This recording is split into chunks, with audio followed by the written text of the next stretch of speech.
Change your plan.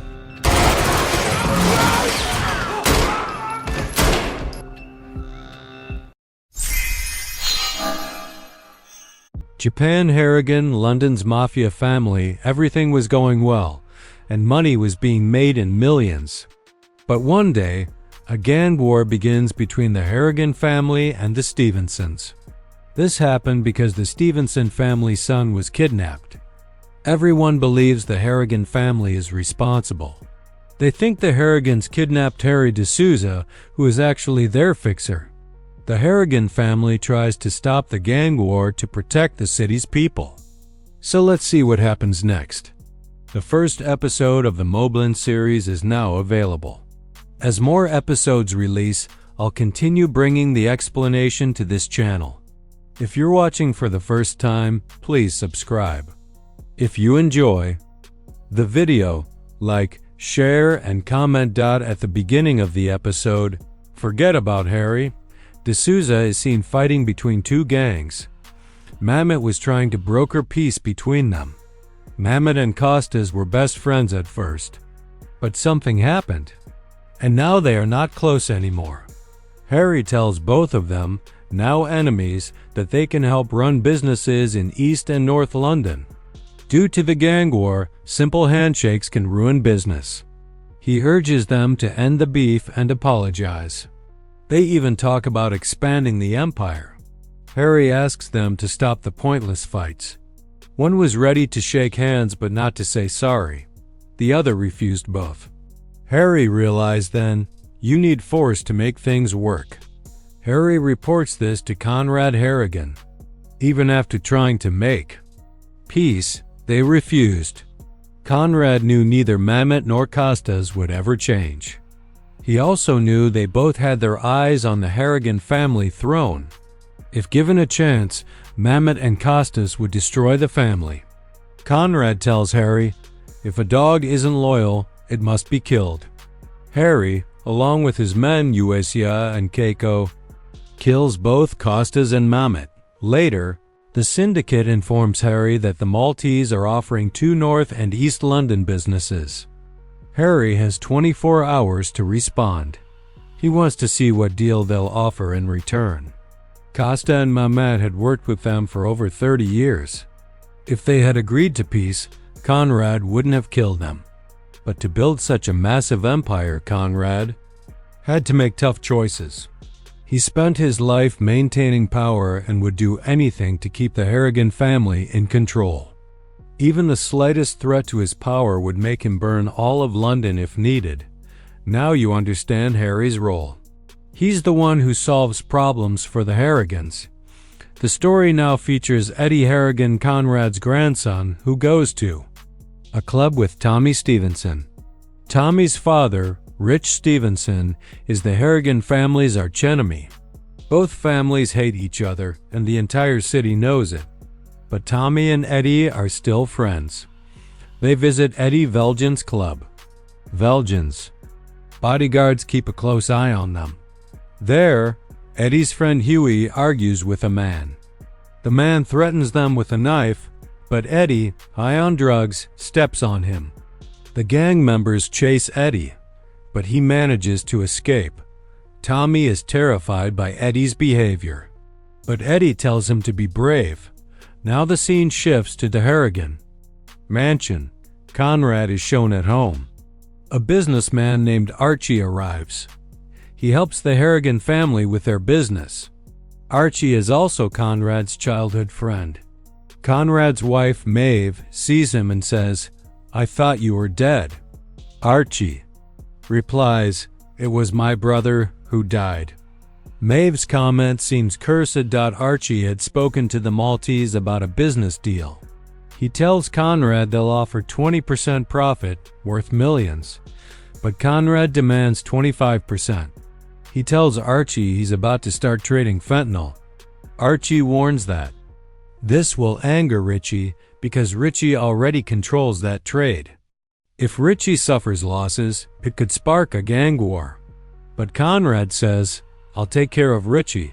That's my responsibility." Harry, also known as Kevin Harrigan, gets a call from Conrad's son. Eddie had called Harry the night before, at the club. Eddie admits he stepped on someone and says, "Just pray that guy dies." But the club had CCTV cameras everywhere, and Kevin knew this would become a big problem. There were CCTV cameras all over the club, so Kevin asks Harry to solve the matter. Harry tells Eddie not to worry. "Bring me all the clothes and shoes you wore that night," he says, "and I'll remove the evidence." Saving Eddie is critical now, because if Eddie is caught, the Harrigan family could be finished. And Richie would take over the empire in their downfall. Harry meets Velgen, the boss of the same club. "I'm from the Harrigan family," he says. "I want to see the CCTV footage. A boy stepped on someone last night. That boy is the grandson of the Harrigans." Velgen signals his bodyguards to get rid of Harry, but Harry understands the hint and reveals his gun. He warns them, no bloodshed is needed. Velgen deletes the footage and tells Harry, "If you help the Harrigans now, they'll help you when your time comes." Velgen also gives Harry Huey's location. He's in the hospital under police watch. The Harrigans get this information quickly. Harry learns that Huey had a few visitors, but then police officers came to question him. They ask Huey who stepped on him. Before they leave, Harry visits Huey and threatens him. "If the Harrigans find out you told the police," he warns, "you and your family will disappear." Huey, terrified, tells the police, "I don't remember anything. I was drunk." Later, Eddie's clothes and shoes are burned and buried. All evidence is destroyed. Harry calls Kevin. Meanwhile, Tommy's mom is worried. Tommy hasn't come home. She tells Richie she's been calling Tommy, but he hasn't answered. Richie orders his right-hand man to find Tommy immediately. Soon, they find out Tommy was last seen with Eddie. Richie calls Kevin and demands answers. "My son was with Eddie last night," he says. "He hasn't come home. If you people used my son, if anything happens to him, I'll burn the entire Harrigan family. And I'll start with you." Next, we see Harry's wife, Jane, and daughter, Gina. Then Kevin calls Harry again, repeating that Tommy was last seen with Eddie. Harry calls Vern and tells him to stop Eddie from leaving the house. Richie might try anything. Harry calls Conrad and updates him. "I need to meet with Moody," he says, "and talk to Richie." Conrad agrees and says, "If Richie brings his men and tries anything, kill him." Harry, Yusei, and Keiko go to Moody's gym. Keiko gets into sniper position in a van. As soon as Harry gives the signal, Richie could be taken out, but the meeting goes calmly. Moody ensures both sides stay safe and talk peacefully. That's Moody's role. He's a mediator and peacekeeper. Richie tells Harry, "My son was with Eddie and then vanished. If I don't find my son by tomorrow night, I'll destroy your entire family." Harry gets a call from Conrad outside the gym. "So Tommy really was with Eddie last night," he says. "Now decide, do we kill Richie or not?" Keiko has Richie in her scope, but Meow tells them to let him live. "There's no need to rush," she says. "If you're afraid of your wife, you're no boss at all." That night at the Harrigan mansion, an important meeting takes place. We see Conrad's adopted daughter, Serafina, his eldest son, Brandon, and youngest son, Richie, not the rival Richie. The family's lawyer, Hara, is also present, but before the meeting begins, Maeve says Archie is a traitor and has been meeting with Richie. She suspects he's working with him on the fentanyl business. Archie doesn't deny it. He avoids questions about the deal. Conrad reminds everyone, the Maltese promised them millions every week. They plan to expand the drug trade. Archie says, "I told you before, Richie already runs fentanyl. If we interfere, there'll be war. It's too late." Conrad is furious. He follows Archie into the washroom. Archie tries to reason with him. "We can still fix this," he says, but Meow warns Conrad. "This man betrayed you. How much is Richie paying him?" Conrad kisses Archie's hand, but when Archie leaves, Conrad picks up a Desert Eagle pistol.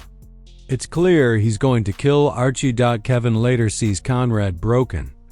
"I treated him like a brother," Conrad says. But Maeve was right. She said Archie would die, and now he's really dead. Now the question is, where is Tommy? Huey may be hiding something. After Eddie stepped on him, he may have kidnapped Tommy to stop him from being a witness, or maybe Tommy disappeared himself to avoid getting involved. Maybe he's scared of going to jail. It looks like Maeve wants to become the Queen of London.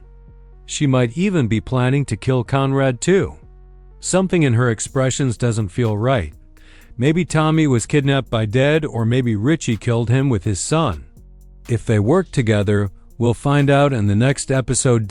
So this was the first episode of the MobLand series.